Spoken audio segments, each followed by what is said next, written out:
Peace and blessings. It's Friday, October the 25th, the year 2019. My friend Pat Shannon mailed me a cassette tape of David Hinkson. He's speaking on the 7th Amendment, and it has a number on it, number 1112/2. Now, I don't know if that's February 2002 or February 2nd. I simply don't know. I suspect this was before he went to prison, but I'm not 100% sure. David Hinkson has been in prison 15, 16 years on a 43-year sentence. He's America's most provably innocent political prisoner. They hated it that he was speaking to me and writing letters and making phone calls, so they moved him to Terre Haute, Indiana CMU prison, where they now have him in isolation as far as banning him from communicating any longer with me.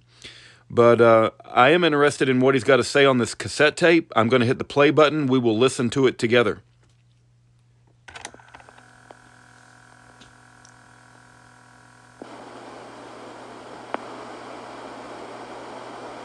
The federal court, you're in a contract court if there's a frill around the flag. So what you want to do is demand the 7th Amendment. Now, they cannot create a 7th Amendment trial because they've canceled the Republic. And if they did create a 7th Amendment trial, they would not bar your speaking in defense of yourself. You'd have a right to speak to the jury in your own defense. See, what I was telling people earlier is they tell you, be quiet. They won't let you talk. How can you defend? I had that on a traffic ticket. I know, you were in a contract I couldn't court. believe it. Right here in Philadelphia. I mean, how would you like it if I took a big piece of duct tape, wrapped it around your head 4 times, and said, now you can defend yourself. Do you have anything to say? Well, excuse me, I guess you must be guilty. You didn't say anything. I mean, that's what they're doing to the people out here. Shut up. They're telling you to shut up. I mean, they're having their way with you. You know what I mean? You're not a prostitute. They can't have their way with you. Well, you certainly have a right to defend yourself. Not in a contract court, you don't. The only thing you can discuss is the contract. But people are so busy saying, I'm a sui juris, and the Buck Act don't pertain, and it's a conspiracy. And the judge is up there snickering. 8 years. Next. This is why everybody is so angry at lawyers. They just manipulate this stuff. Yeah, including the judges who are lawyers. I mean, just sick to death of them. We cannot understand our own laws. That's because only they can understand they're not going to pat you on the shoulder and say, hey, you know, you're in the wrong kind of courtroom here. Every man, whoever he is, ought to be able to walk into a courtroom and defend himself. Well, that's why with his own common sense. That's why the 7th Amendment was written. Of course it is. That right shall be preserved. And if the judge says to me, I'm going to ignore that, I'd say, excuse me, but under the Supremacy Clause of the U.S. Constitution here, Your Honor, it says that no court shall rule against any part of this Constitution thereof. Now, are you canceling the 7th Amendment? Hey, David, it just occurred to me when you read that last phrase, I wonder if that nullifies the Marbury versus Madison right of judicial review that Chief Justice John Marshall usurped that Constitution by establishing the right of judicial review. He might have. But see, this whole de facto government violates the 7th Amendment because anything they're doing that costs more than $20, they've denied you of your Republican form of government under Article 4, haven't they? Well, the $20 is specified as a per capita tax, right? That's what it says in the 7th. There shall be no tax, no per capita tax in excess of $20, but they can argue that income is not per capita. Well, I'm saying that in any controversy which shall exceed $20 is what the 7th Amendment says. That's in the 7th? Yeah. I'll have to read that again tomorrow. I'll read it to you right now. In suits at common law, where the value in the controversy shall exceed $20, the right of a trial by jury shall be preserved, and no fact tried by the jury shall be otherwise re-examined in any court of the United States than according to the rules of common law. Than according to the rules of common law. That's right. So then you are forcing the issue when you do that. Yeah, what the hell? When you plead that from this Admiralty Court or whatever you guys are calling it, what is this back into common law? Yeah, you tell these guys that you got a common law situation here and you got a pair of scissors. They're dull, but they're used for trimming the frill from the flag. Listen to this one. This is a Supreme Court ruling, okay? Yeah. In cases of seizures on land under revenue laws, court sits as a court of common law, and trial must only be by jury. 21 U.S. 391. Okay? In other words, you can't waive it if you want to. Right. You could be in prison for 4 years and say, man, they didn't preserve that right. The judge put me in jail wrongfully.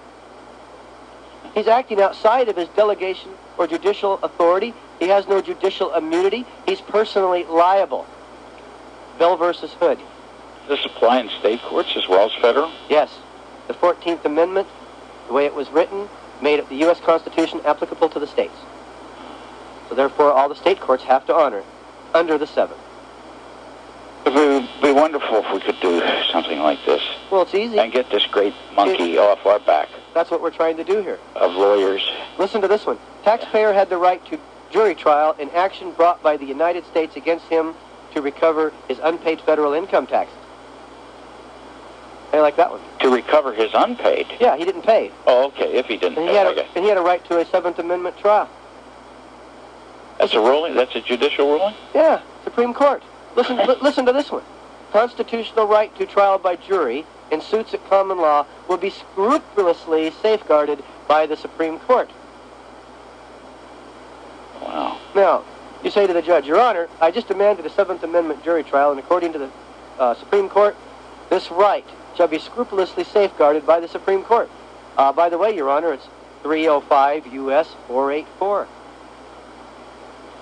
Tell me something. Does this Admiralty Court, or Contract Court, as you're calling it, does that also then derive out of the emergency powers reinstated or expanded in March of 1933? No, I don't think so. This is something that happened in 1938, is that right? I've heard spokesman on shortwave. I'm not sure exactly what the year was. I just know they did it. And the bankers, see, you have to understand something. The Founding Fathers knew that there had to be an entity that could do contract law with foreign nations. The people here are not allowed to deals with foreign nations, and the states are not allowed to make deals with foreign nations. So there had to be an entity that could speak for the republics and make deals with foreign nations. Well, to make a deal with a foreign nation, you have to have the power to do contract law in a maritime courtroom. It's called the law of the sea. Okay. Okay? Now, because the District of Columbia was not a republic, its court systems would have been contract law, right? Okay. And so the Founding Fathers said, well, that's not fair. Why should the District of Columbia citizens not have the same rights that the people in the states have? The people in the states have republics and common law courts. Now, the people that live in District of Columbia are at least as good as the people that live in the states. So we'll pass the 7th Amendment, and we will guarantee the right of common law to the people also in the District of Columbia. Is that the true reasoning behind the 7th Amendment? That is right. So when you read the old cases, in the old cases they said that the common law of the 7th did not apply to the states. It was only because the states already had it. So it's a lie to say it doesn't apply. I mean, of course it didn't apply before the 14th because we already had it. You know. Yeah, I got you. It was already. You know where it's guaranteed under the 4th article. The right of a republican form of government shall be preserved. In a republican form of government, you have a right to a common law trial. They keep calling this a democracy. You know where they can put their democracy? Somebody called in here one day and gave me the definition of the word democracy. It was 2 lions and a lamb in the same pen having equal vote. I wish this could get straightened out, because this country's rapidly dividing. I choose not to contract with Satan anymore. People are deeply divided and deeply angry at all levels of government. They're dissatisfied that it ain't working. If everybody uses the 7th Amendment, it will put the rebar in the spoke. The wrench will bring the machinery to a dead stop. Well, Dave, the Miranda decision advises that's a good decision. Criminals of their rights. That's right. Right. Now, why in the hell aren't we advised of our rights? I talked about that last night. I said that when it says the right shall be preserved, okay, that means that they have to notify you of those rights, and that's why they read you the Miranda rights, right? Right. So unless they notify you that right was reserved. That's correct. Now, why can't we have some kind of patriot lawyer try and push this right through the Supreme Court, that we get a Miranda reading on our rights under common law. Because they can't create a common law court if they're a corporation. If it's not a republic state, it cannot create a common law court. Well, that's the only things we have like that are D.C., what, in Puerto Rico? We don't have any. All the republics are sitting there as shells right now. That's why I said they're not the states aren't republics? No, the republic is sitting there with no elected officers. And the court has ruled that the de facto government is the same as.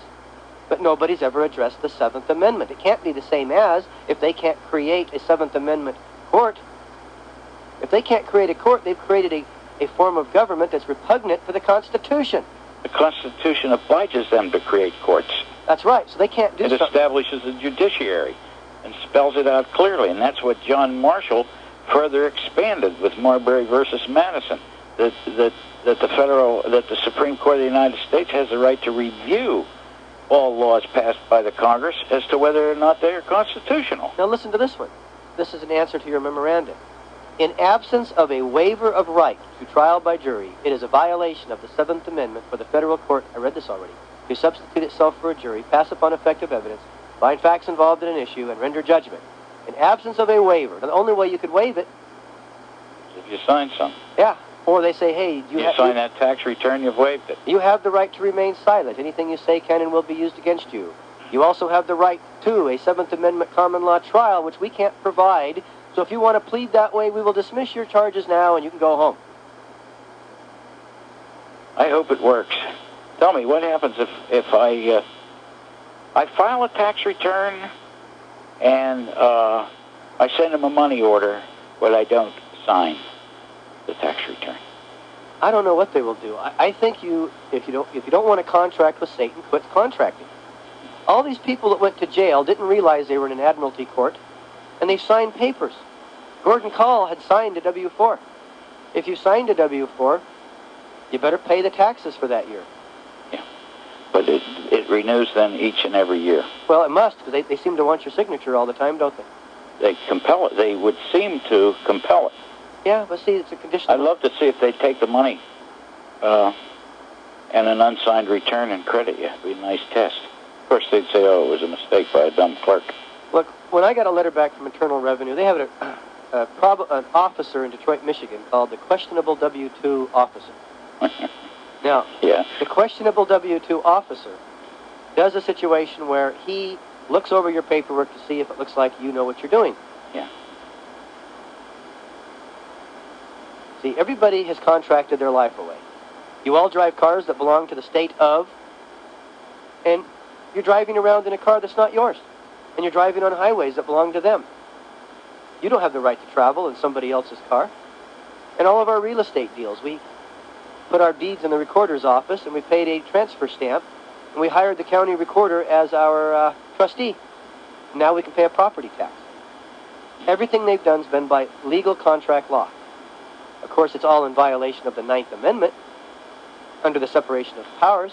Is anybody pushing this reasoning up toward the Supreme Court? Is there any patriot lawyer? Well, people like Nancy Lord. We already have Supreme Court rulings that say what I'm reading here on the air. Oh, okay. I realize you're citing them, but it's specific to the IRS. I mean, yeah, you got to have a. It is specific to the IRS. You have to have a case. I do. That's an IRS case? How many cases do you want? And they all were generated from IRS disputes? Well, I'm going to quote some of them. Tax cases. Taxpayer had a right to a jury trial and action, I read that already, brought by the United States against him to recover unpaid federal income tax. Well, they still do. Everybody has that right to a jury trial in federal court. No. Can't settle it in They don't give anybody a jury trial. They don't? No, that's only if it's criminal. Oh, okay. That's all right. Unpaid taxes isn't criminal. No, that would be for civil criminal avoidance rather than some. But the way they get you, see, is they bring you into a contract court, and they'll say something like, well, you signed this form, you signed under penalty of perjury, you lied on a federal form, so when they actually sentence you to go to prison, they make the statement that you're going to prison for fraud on a federal form, and they'll throw in tax evasion just to get everybody, hyped up into that thing. Mm-hmm. They always add a little fluff, Well, of course they do, because they're lawyers. But, if you don't want to be in trouble... They're prosecutors. You're contracting with Satan. You sign your name, and now he's got you. if you're going to be forced to sign your name, put on there, forced to sign as a condition of employment. Forced to sign under threats of going to jail. Forced to sign because I was told I had to. That's called coercion. You got to spell it out. You can be friendly, sign everything, but spell it out. Well, it's very, very interesting. I'm puzzling over this, and I hope... If you want to know... I'm a constitutionalist. Right. And I hope what you're saying is so that somehow this can come up and be a major issue, front and center. Last night we talked about the property taxes. They got you because when you recorded it with the county recorder's office and paid them a transfer fee and they put their official stamp on your deed, you have your recorder is now the trustee of your notes, and she's holding your paperwork as a holder in due course. I got you. So a statement needs to go on the bottom of the deed. The recording of this deed in no way authorized an attorney in fact, holder in due course, or trustee. My intention is not to try to avoid property taxes. No, my or licensing my car. I'm not. I'm or trying paying to, taxes to the United States government. I'm but trying I don't want tyrants running this stuff. I don't want people to force me into contracts through trickery. Okay, I would agree with you all the way in that. Now, why through trickery or any other way. If you don't want a contract, you should know, you should be taught or told somewhere along the line you don't have to do this. If the Constitution were honored across the country here, yeah. People were doing what they were supposed to be doing, yep. You would have a situation right now where there would be hardly any government and people would have all their freedom. You wouldn't need a driver's license, and you'd own the deed to your car. You wouldn't have a certificate of title. And if there was a sign down the street that said attorney, it would say attorney. It wouldn't say attorney at law. And if you got a letter from the Secretary of State, it wouldn't say acting Secretary of State. It would just say Secretary of State. Well, that's all very extremely interesting stuff. I've tried to talk it out with lawyer friends, and they can't seem to grasp it. And I do, and I don't grasp it. As you know, you try very valiantly to try to explain it. And those case citations sound like they're absolute. But the point is they can't create it because they don't have the ability to create it. So you're asking them to create something they can't create, and they have to do it under the Constitution, under Supremacy Clause. So they're kind of in a bad... They're in a bad position, aren't they? We should, I'm not going to honor... Hey, if I run over a rat, big deal. And if it's endangered, big deal. Big deal. And if I'm hungry, I'll shoot a spotted owl. I'm hungry. The guy in Jersey... I'm tired of them, I'm tired of their... I'm an environmentalist. I don't believe in polluting the planet. This Goya crap is a bunch of Goy crap. Goya. Oh, that's crazy. Mother Earth. I heard. Every time I flush my toilet, I take care of Mother Earth. I fertilize her.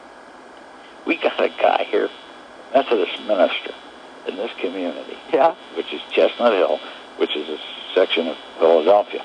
Yeah? This guy co-authored a book with a woman lady minister, and they asserted that God has a girlfriend. Oh, they should move to Utah. That's taught there. That's Sophia. Okay.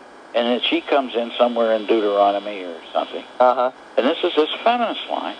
And all of a sudden, and so the Lord's Prayer is now, Our Father, Mother, which art in heaven. Oh. You can't believe what goes on around here. I could tell you Philadelphia stories all night, including about a federal judge that I am going to try. You're back to the religion of Masonry. Masonry is a religion. They build these temples, okay? Yeah, well, I don't know anything about that. I hear Cooper talking about it. The ceremony of the Freemasons is that I am a god, I'm going to be a god, I'm going to rule on high, etc., etc. And part of the ceremony of Masonry is when I'm a god, I will have children, they will become gods, I will marry a woman as a god. I mean, it's basically multiple god theory. The theology behind the bankers and the Federal Reserve bankers and the New World Order is multiple gods. These people don't like any group that believes in one god. They don't like Christians, they don't like Muslims, and Muslims are double-hated, okay? Muslims not only believe in one god, they stand up against usury. They don't believe in paying interest. I think either did Christians for a long time. Well, that's one of the reasons they invented the word ethnic cleansing. Ooh. Dave, that's strong language. Well, I hope Hillary doesn't show up in Los Angeles wanting to make them safe like she did in Bosnia. Big piles of guns to make everybody safe. This is going to be a disaster if we go over there. Where to? Los Angeles? No, Los Angeles is already a disaster. Well, we send 25,000 men to Bosnia, $1.5 billion for 1 year, $600 additional million to help rebuild Bosnia. Look at all the IG Farben companies that get to create more weapons and get involved in making money. Well, I'll tell you this, at some point they don't get my taxes for that. Well, particularly if they do that in face of... We're at the top of the hour, guys, so I have to put you on hold or something. No, that's okay. I'll let you go. Thanks a lot, Dave, for answering my question. Okay, we'll take some more calls after the top of the hour. Okay, bye.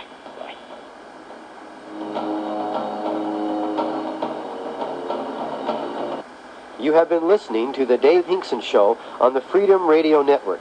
Please join us Monday through Friday, 10 p.m. Pacific, 12 midnight Central, 1 a.m. Eastern. To call in North America, dial 1-800-355-7074. Overseas callers, 011-1702-897-5068.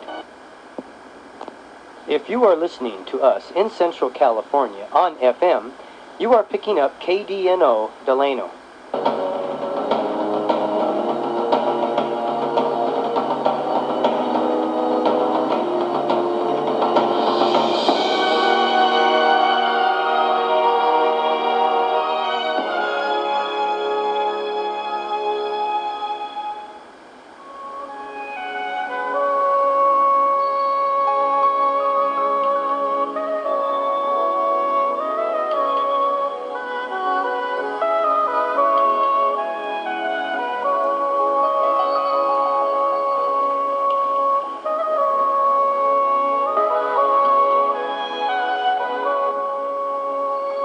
Coming up to the end of hour number 2 of the Dave Hinkson Show. There's more to come, so stay tuned. But now, these important messages.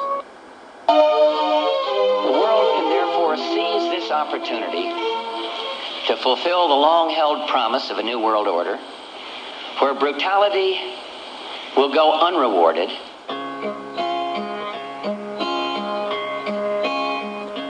just in case you don't remember, let me jog your memory. In a church they called the Waco Compound, back in April '93, 17 little children, all so helpless and so small, died a senseless death of gas and flames. How many names can you recall? 17 little children. Don't it make you wonder why? 17 little children. How could they deserve to die? Maybe we should stop and ask ourselves if we become so blind. Will 17 little children finally open up your mind? How did you sleep last night, Bill Clinton? Tell me, did you feel their pain? The 17 little children cried out and perished in the flames. Attorney General Janet Reno, I accept your offer to resign. How can you stand for law and order now when you won't answer to your crimes? 17 little children, all so helpless and so small. 17 little children. How many names can you recall? stop and ask ourselves, have we become so blind? Will 17 little children finally open up your mind? I've heard it said the Branch Davidians only got what they deserved, yet no one seems to know what laws were broken, what was in the warrant they never served. Yesterday I sold my TV set, stopped my subscription to the Times. To me it's plain to see the media was an accomplice to these crimes. 17 little children, don't it make you wonder why? 17 little children, how could they deserve to die? Maybe we should stop and ask ourselves, have we become so blind? Will 17 little children finally open up your mind? Open up your mind.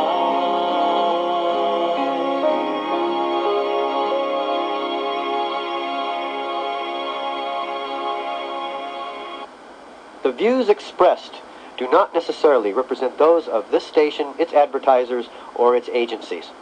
Any medical or legal views and or opinions expressed on this show are solely the opinion of the host and or guests. This show is for entertainment purposes only. Please seek advice from your own qualified health or legal professional. You are listening to the Freedom Radio Network. This is the Dave Hinkson Show. You are invited to call in. In North America, call 1-800-355-7074. Okay, we're back on the air. Let's go to the board. Line 3, you're on the air. Oh, yeah, I could talk to Dave, but I wanted to get that little catalog he was talking about on the Seventh Amendment and all that stuff. Well, I did a brief, it was about a year ago, I guess, or maybe a year and a half ago, for Hutton. And that was the first time I ever noticed the Seventh. And when I did it, I got a little flack from the attorney I was working with. I made the argument that the IRS agents were not federal officers acting under the power and authority of the Constitution because they had not honored the Seventh Amendment, and according to the Bell versus Hood case, if they don't act within the boundaries of the Constitution, they're not federal officers. Therefore, he did not assault federal officers when he pointed his gun at them because they were stealing his truck. He was only protecting his property. Right. That catalog you mentioned, I wasn't sure I was going to get through. I thought I'd get on somebody, next to you. But could I get the catalog on all those things pertaining to the Seventh Amendment and what you've been talking about? Well, we're sending out a set of 4 small briefs. They were, single printed on like 20 pages. And the brief had the bond arguments and de facto arguments in the back, which can be used with the Seventh. It also had the Seventh Amendment sites in there, and it also had the eviction of the feds off the public land. Yeah, that might come up in the future. It'd be interesting to know. Well, I put those arguments together, and those are the arguments being used in Nye County right now. Yeah, I've heard about things going on in Nye County. All this stuff that you know, is there a way I could get a catalog of some of the books you got and things like that? I don't really have a catalog, but you could order those briefs if you want. Okay. That's a start. And I think the one thing you have to remember, and this is my, I've had guests on here that have argued rules and regulations. My personal stance is that I will only argue the Constitution. I have had most all victories, but using the constitutional argument. When you argue rules and regulations, you're using their law. You're not using, the common law. Well, I realize that because, I know the difference between the Admiralty and the common law, but I've got to find out more about it because I've got property, and what you were talking about earlier, it was done by recorder and all that kind of stuff, and I'm after an alloido title myself, and I've been listening to Bill Medina with Ivy West here and there. But we had a disagreement the other day. Medina said that he would just go to court and state that the Constitution didn't pertain to him, and I personally don't see where that will gain me back my country, my freedom, and my republic. No. He was supposed to be on the show next Wednesday on this show, but I'm telling you, my personal opinion is I disagree with him. Well, I was mostly interested in some of his law things, but I was also interested in that guy who talked about setting up a common law court too, but that takes money. That is interesting. How much money does it take? I don't know. I don't know. I suppose you'd have to get some people together who could do all that paperwork and stuff. And well, you've already got groups that have done it. Let's get together. Yeah, I don't know where they are because I'm up here in a pretty liberal town. The guy gave out the number earlier in the show. And I know they have common law courts in Colorado. Yeah, I'm in Washington. I'm not sure who to call, but if we keep taking guesses, maybe somebody has the number. Well, I'll just keep listening then. Okay, I'll take some other calls then. Okay. Okay, thanks. Bye. Okay, bye. Line 2, you're on the air. Hi, Dave. Yeah. I had a number of comments I wanted to make. I don't know that I can contribute much to your Seventh Amendment discussion, but I did try it about 13 years ago. It was a traffic court. And I didn't get very far with it because at that point in time I didn't know that much about what I was doing with it, but it seemed like a logical thing to me. And managed to show that the commissioner he was a commissioner sitting in place of the judge, didn't know the difference between the Fourth and the Seventh Amendment, so they were kind of howling in the back of the courtroom. But he still ruled against me. Uh-huh. It was one of those things where you put your bail up for the ticket. And well, if you get a ruling that's wrong, you can dishonor it. You send in a statement that I hereby dishonor your ruling and your court decision based on fraud. You deprive me of my Seventh Amendment right as found in the United States Seventh Amendment Constitution. And you put them on notice and give them so many days to respond. That's a good point. Use Satan's law against Satan. Use the law of the sea against Satan. I had heard about some things prior to that, and not to the extent that we know about things today. And I had asked for a court reporter and a record and things I understood were my rights, and I didn't know what kind of court I was in really, but the judge just kind of steamrolled me and said, well, if you want to pay $500 for a court reporter, it's already a matter of record. And of course, I didn't have any written record to get out of it. I would ask him politely what kind of courtroom it is. Yeah. Well, that was a long time ago, and I would handle things a lot differently now. But I wanted to talk about a couple other things. I was really glad to hear Michael Brown on your show, and I got a bunch of stuff from those folks just recently, and I just thought the stuff is excellent. Yeah, he seems to actually send the stuff out, doesn't he? Yeah, real fast, and I've had a lot of complaints about right-way law. I don't know if you had any complaints about. I haven't done anything yet with them. I did get their catalog. I was really going to look forward, follow through on it and probably join the organization. I've seen a video of somebody local that is involved, or one of their representatives out here. But there's a lot. I understood they're really good for traffic. In California, there's other people that are good for dealing with the agencies and other kinds of problems. I've told people, too, to stay away from the Buck Act argument. If people are teaching that you're a U period, S period citizen based on the Buck Act, that's not something you even need to address ever in court. It'll get you in trouble. Yeah, I can kind of understand where you're coming from on that. I'd be inclined to agree with that. But I just want to make a testimonial on Michael Brown stuff. I really am enjoying reading the Erwin Rommel School of Law book. And there's a number of videos. There's a guy, D. Wayne Rogers, that maybe you ought to get on your show, that is on the videos with Michael Brown and Peter John Simpson. That's just really good. And he has a thing called the false witness defense.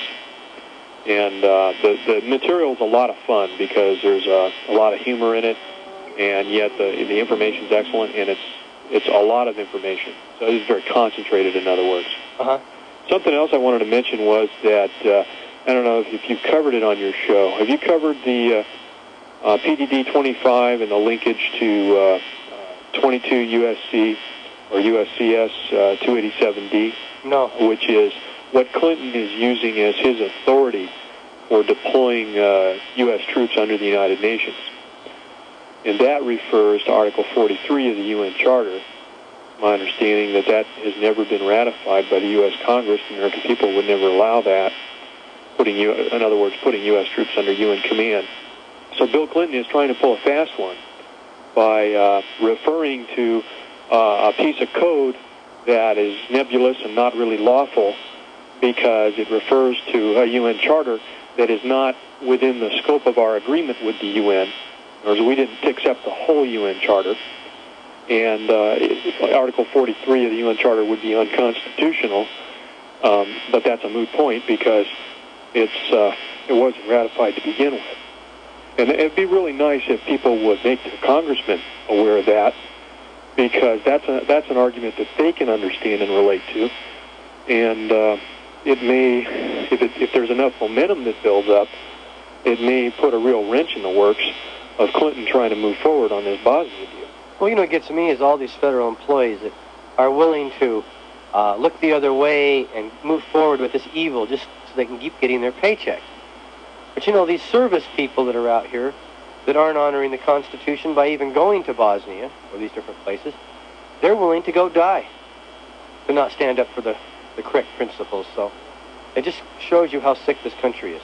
Well, yeah, and I was in the military a long time, and I think that people kind of get to a point where, I heard it over and over again that it's just a job, and I didn't consider it a job. I considered myself a citizen soldier, and I stayed a little bit longer than normal, but then I got out, and I had always intended to get out and not to stay for the full 20 or 20, 30 years, whatever. And I took a look around me, and I looked at the consumption of alcohol that goes on in the military and the way I saw people physically age. And I thought, boy, you may do 20 and retire early, but you're going to look like you did 40. And it's a different lifestyle, and you kind of give up all your freedom and almost, you buy into a socialistic society, supposedly, you think, to defend a free country.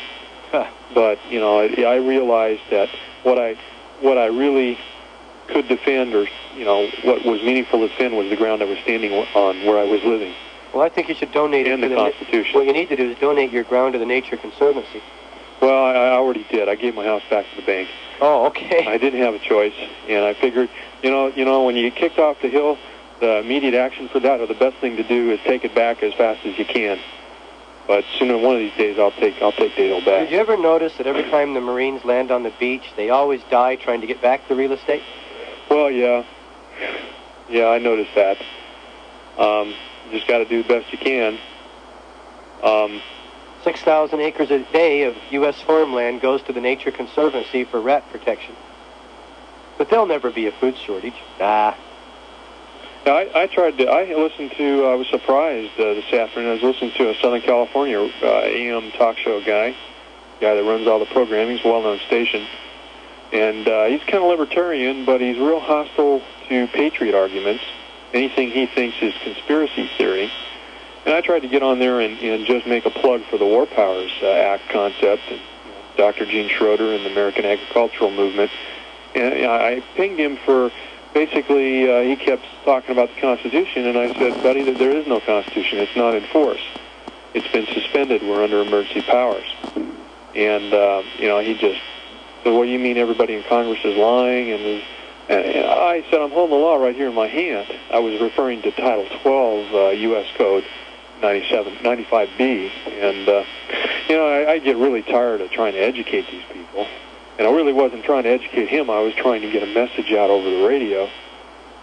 Just another plug for the concept. So eventually more and more people will hear it, and eventually, some of them might wake up, and someone might even bother to look it up. But it gets pretty frustrating doing that. But this thing with Michael New is real important, that people understand. I've heard so many people call in on the radio and say that, when you join the military, you just sign up to do what you're told. The Nuremberg concept, and they just don't, they don't really understand how the military works and military justice anyway.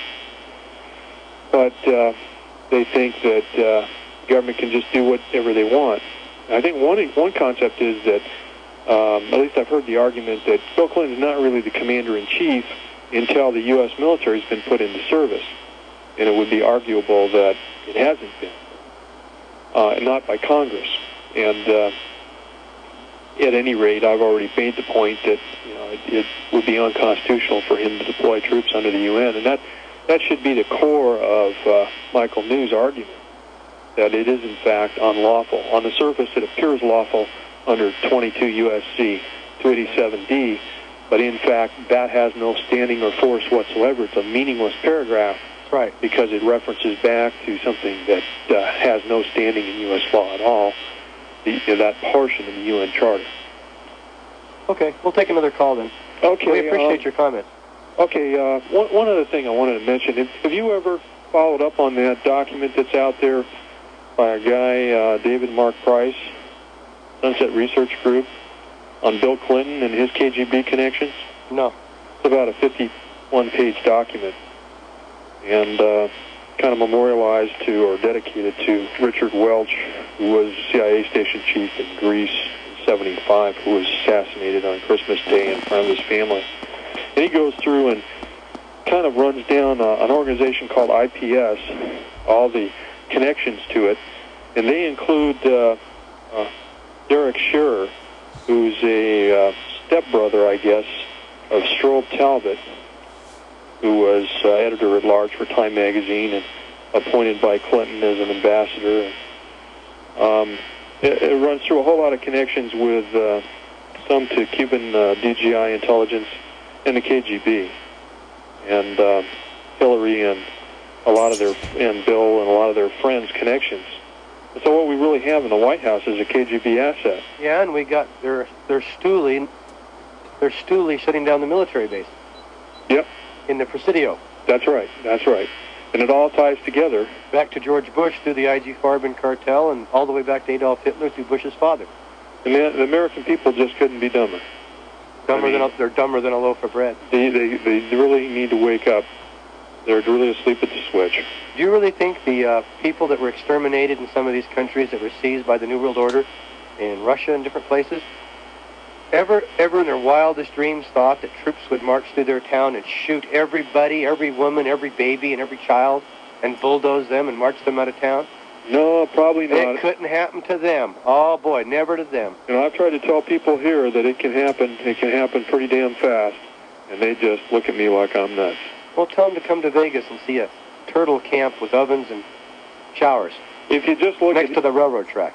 6,000 or whatever years of recorded history, and you look at how few times there's been peace and how many countries and civilizations have been conquered and turned over. There will never be peace as long as the Class A stockholders control the monetary powers of this world. We're living in a little virtual, imperceptible blip of virtual tranquility, even as much turmoil as there is. And that's going to pass very rapidly. And we're going to see... Well, these people are grubbing for position, the enemy. Mm-hmm. They're getting their armies in place, FEMA. They're getting their camps ready.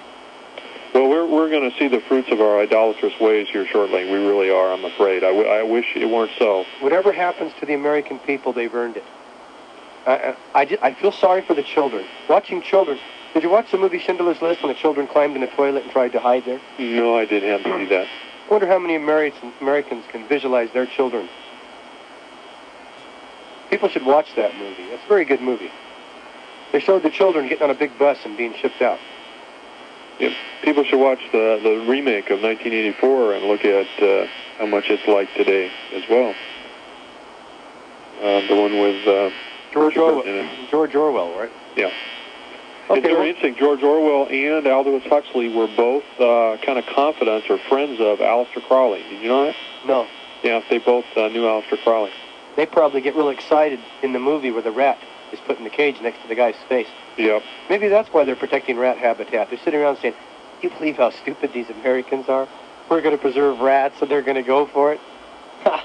You know, for years they sold rat poison. We had rat exterminators, and now they say these rats are better than you people. You people are nothing. You people are goy.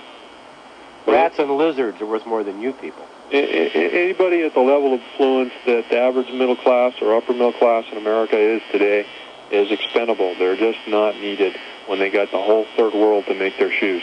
That's right. All they are is a bunch of worthless eaters. Yep. And they're going to find out what happens to worthless eaters. Yep. Sad to say. But I still feel sorry for the children. The curse of the parents are upon the children, too, you know. Mm-hmm. I'll talk to you later. Yeah, that's Ezekiel, isn't it? It's very sad. Yeah. Talk to you later, Dave. Good talking to you. Okay, you too. Bye. Bye. Line 3, you're on the air. Hi, Dave. Who's this? Diane from Canada. Canada from Diane? Yeah. What's happening? You're in your form tonight. Good for you. You're just pumping. Good for you. What's happening? What's happening? Well, Good calls tonight. I think we're trying to get the Seventh Amendment movement on the move here. Yeah. I remember that. We're going to call it a 10-7 because the word 10-7 means something's leaving. Okay, okay, I don't know what you meant there, 10-7, but anyway. It's a CB thing, you know, like 10-7, 10-4. Yeah, okay. I have to make mention in Canada that we're having Alan Rock next week push the gun bill through, like your 7th Amendment, right? They're pushing through next week the major gun bill and the registration for all our guns. Well, maybe you can have the same program that Hillary helped Bosnia get. It's kind of like that.